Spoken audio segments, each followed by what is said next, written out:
नमस्कार। आज बात करते हैं बांग्लादेश की। एक ऐसा देश जो इस वक्त एक बहुत ही दिलचस्प और मुश्किल दौराहे पर खड़ा है। मतलब एक तरफ तो अंतर्राष्ट्रीय मंच पर तनाव है और दूसरी तरफ देश के अंदर ही भविष्य की एक नई कहानी लिखी जा रही है। तो चलिए समझते हैं कि ये दोनों रास्ते आखिर जा कहाँ रहे हैं। अच्छा जरा सोचिए, एक क्रिकेट मैच और एक इंश्योरेंस प्लान, इन दोनों में भला क्या कॉमन हो सकता है? सुनने में तो बिल्कुल अलग अलग बातें लगती है ना, लेकिन आज की तारीख में बांग्लादेश के लिए ये दोनों चीजें एक ही कहानी के दो हिस्से हैं। और ये कैसे हुआ, आइए इसी को समझते हैं।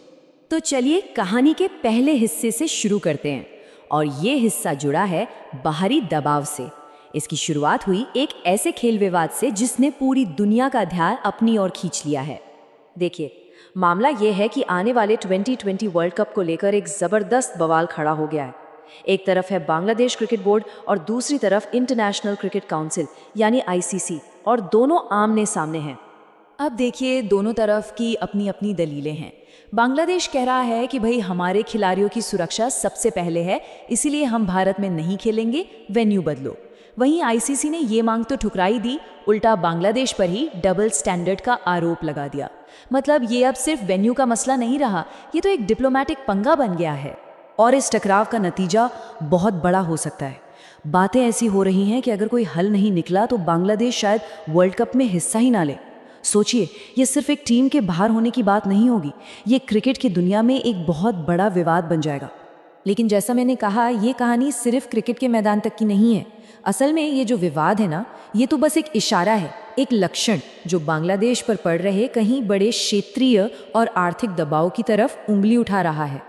क्रिकेट से हटकर भी देखें तो बांग्लादेश अपने सबसे बड़े पड़ोसी भारत के साथ भी कई मुश्किलों का सामना कर रहा है। चाहे वो ट्रेड को लेकर खींचतान हो, वीज़ा सर्विसेज में कमी हो, या फिर सामान लाने ले जाने पर रोक, ये सब मिलकर एक बहुत ही कॉम्प्लिकेटेड सिचुएशन बना रहे हैं। और इसका असर सीधा ज़मीन पर दिख रहा है। बिजनेसमैन परेशान है, आम लोगों को दिक्कत हो रही है, और पूरे इलाके की पॉलिटिक्स पर भी इसका असर पड़ रहा है। हर एक फैसला मामले को और उलझाता जा रहा है। तो एक तरफ तो ये सब बाहरी टेंशन चल रही हैं, लेकिन कहानी का दूसरा पहलू भी है। इन सब मुश्किलों के बीच बांग्लादेश अपने अंदर से ही एक नया रास्ता बना रहा है, एक बहुत ही दिलचस्प पहल जो उसके आर्थिक भविष्य के लिए है। इस पहल का नाम है IIC यानी इंश्योरेंस इनोवेशन चैलेंज। और इसका मकसद आप समझिए बहुत सीधा साधा है।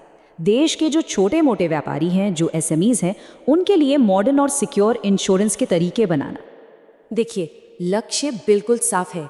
ऐसे इंश्योरेंस प्रोडक्ट्स डिज़ाइन करो जो छोटे बिजनेस को अचानक आने वाले आर्थिक झटकों से बचा सकें।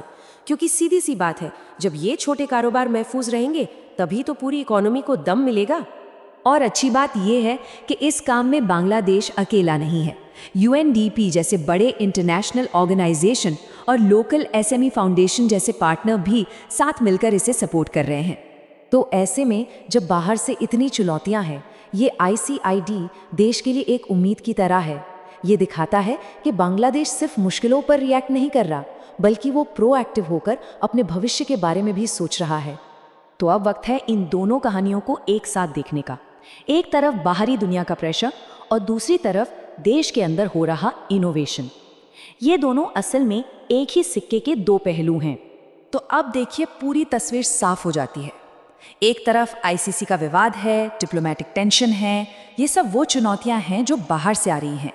और दूसरी तरफ IIC जैसी पहल है जो अंदर से देश को आर्थिक रूप से मजबूत बना रही है, नए मौके बना रही है।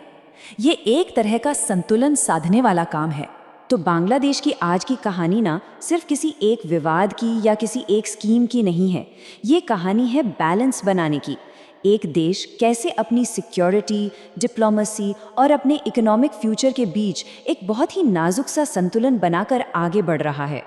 तो सवाल यही उठता है, ये दो अलग अलग रास्तों पर एक साथ चलते हुए बांग्लादेश आने वाले वक्त में दुनिया के सामने अपनी पहचान को कैसे शक्ल देगा?